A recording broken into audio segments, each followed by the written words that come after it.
Gembongnya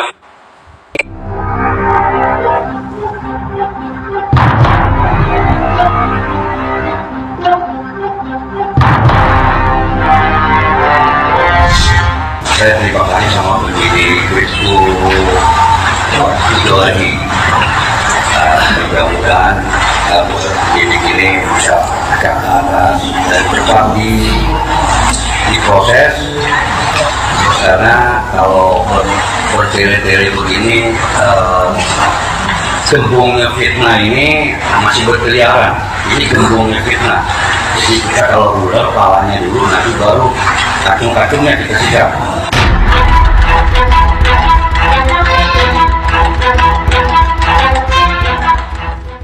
Fadel tadi menyatakan bahwa penghasilan Loli itu berkisar di antara 50 sampai dengan 100 juta. Tapi nilai pastinya tidak tahu. Tapi nominalnya itu berkisar segitu. Tapi Fadel menjelaskan bahwa seluruh uang ini memang dititipkan oleh Laura Mezani kepada KAI. Tapi penggunaannya seluruhnya untuk keperluan dari Laura Mezani sendiri. Tadi Fadel bercerita, keperluannya apa aja sih? Saya tanyakan gitu. Keperluannya pertama terkait dengan biaya hidup dia, biaya makan dan sebagainya. Kemudian yang kedua, biaya apartemen.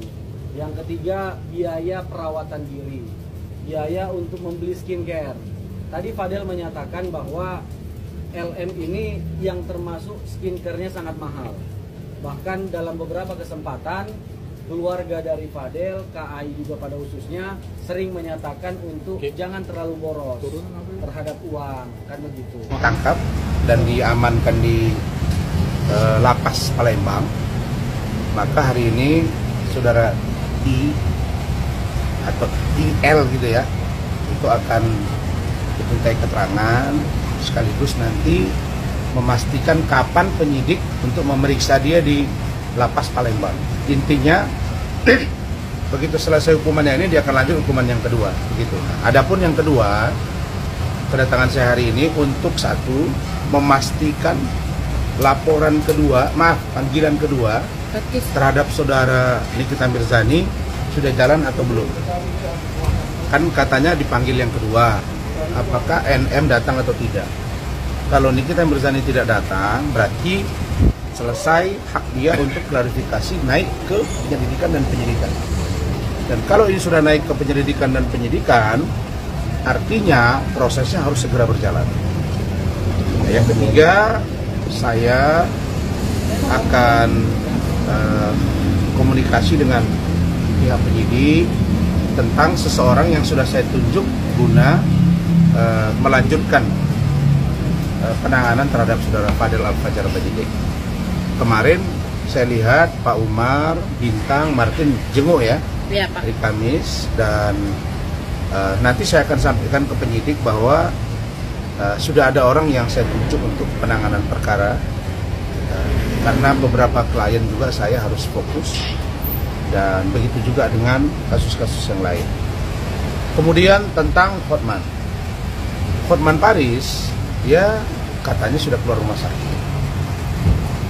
Ya kita senang lah supaya kita bisa head to head lagi di pengadilan. Tetapi satu yang saya klarifikasi, bahwa saya tidak pernah mau berdamai dengan dia. Jadi kau Hotman fokus ke sakitmu. Yang bicara perdamaian. Soalnya saya kan kontraktor dulu ini. Jadi saya dulu di PLN, saya kan basicnya dari elektro. Setelah ada kerjaan di batu bara, saya ikut. Jadi saya menganalisis begitu, analisa, terus ikut di offshore, saya lihat gitu. Nah kebenaran pas kena di anak saya mau lihat juga, saya jadi bikin kayak ini ya, kayak analisa ini kok begini ya, kekurangannya di sini. Kita nggak nyangka siapa-siapa pokoknya gitu. Waktu itu komen gitu, saya mau minta supaya follower itu jangan sampai kayak begini tuh asyiknya minta ampun ya, serangannya dibatasin 1000 misalnya begitu. Ini harus Indonesia, jadi memfilter lah istilahnya, bisa difilter sampai 1000. Dan ke kemudian ke besok ada lagi saya mau lagi bikin juga ya, artikel aja cuman ke DPR saya mau kasih kok ini dibuat apa ya istilahnya apa ya itu perlindungan anak ini dibuat senjata. Kalau selama ini kan di media kita menilainya bahwa Loli kemungkinan besar dia ini sudah tidak mau lagi berhubungan baik dengan ibundanya, tapi sepertinya salah besar gitu. Loli ternyata berputar balik, justru malah dia, kalau dia ada pengakuan tentang memang dia pernah begituan, memang dia pernah membuang, sudah habis si Fadel, nggak bisa lagi secara logika hukum diselamatkan atau menghindari dari pasal tuduhan tersebut. Padahal dulu kalau kita flashback kembali ya teman-teman, itu kan si Fadel bilang di media bahwa saya itu kalau sama Loli tidak pernah berhubungan sama sekali, pacaran kami sehat, kami tidak tinggal bersama dan sebagainya. Tapi dengan berjalannya waktu, semua menunjukkan gitu ya.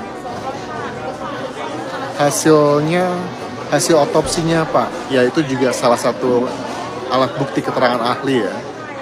Keterangan ahlinya memang bisa kelihatan seseorang yang pernah berhubungan atau tidak, pernah membuang atau tidak kelihatan. Tapi kan kalau yang dari Loli gitu kan ya, secara data ilmiah, apakah dia pernah berhubungan atau tidak bisa dicek secara data ilmiah, biologi ya, kedokteran.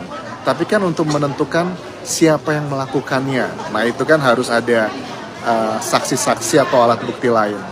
Bahkan dulu awal-awal kejadian timnya Fadel pun juga sempat bilang Loli itu pernah dekat sebelum sama Fadel, pernah pacaran sama bule katanya. Ya you know lah ya, ini mau diarahkan kemana. Tetapi kalau kita lihat dari time frame-nya, kapan dibuangnya, berapa bulan usianya saat dibuang saat itu, kan bisa kelihatan. Itu kan logika semua. Kapan si Loli datang ke Indonesia, time frame-nya, dibuangnya kapan. Ya itu udah kelihatan banget. Tapi terlepas pro dan kontra ya terkait Nikita Mirzani, aku harap masyarakat Indonesia pun melihat kasus fenomena seperti ini itu juga sudah punya sudut pandang yang baru gitu loh. Sudah sudut pandang baru itu adalah kalau terjadi hal-hal yang seperti ini, jangan atas nama menyelamatkan aib keluarga, lantas ya sudahlah abaikan. Enggak, ini harus ada konsekuensi hukumnya.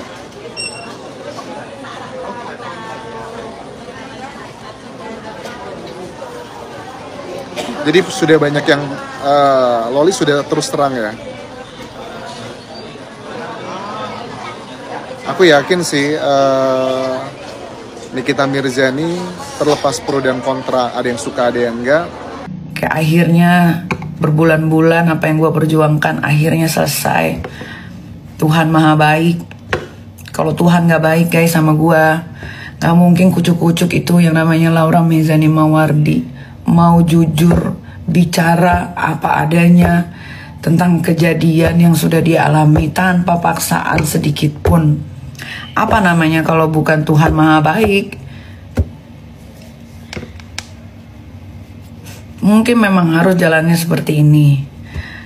Dia harus kabur dulu dari rumah aman. Dia harus bertemu sama si Kodok Zuma, si Rasman. Akhirnya pikiran dia kebuka semua. Dia tahu bahwa setelah dia kabur dari rumah aman, dia dibawa ke RS Polri yang bayarin tetap ibunya. Dicarikan tempat terbaik dari RS Polri di satu yayasan yang memang akhirnya dia bisa bertemu dengan marah gitu, ngerti nggak? Apalagi kan kalau ini kan kok si Fadel kan teriak-teriak katanya, aku kan cuma lindungin dia gini-gini. Kau melindungi anak orang bukan berarti kau tidurin. Kan dia udah tersangka. Berarti kan kita bengong. Bunda kan nilainya bengong aku. Aku jadi mikir loh, kok jahat banget dia ini ya. Jahat dia.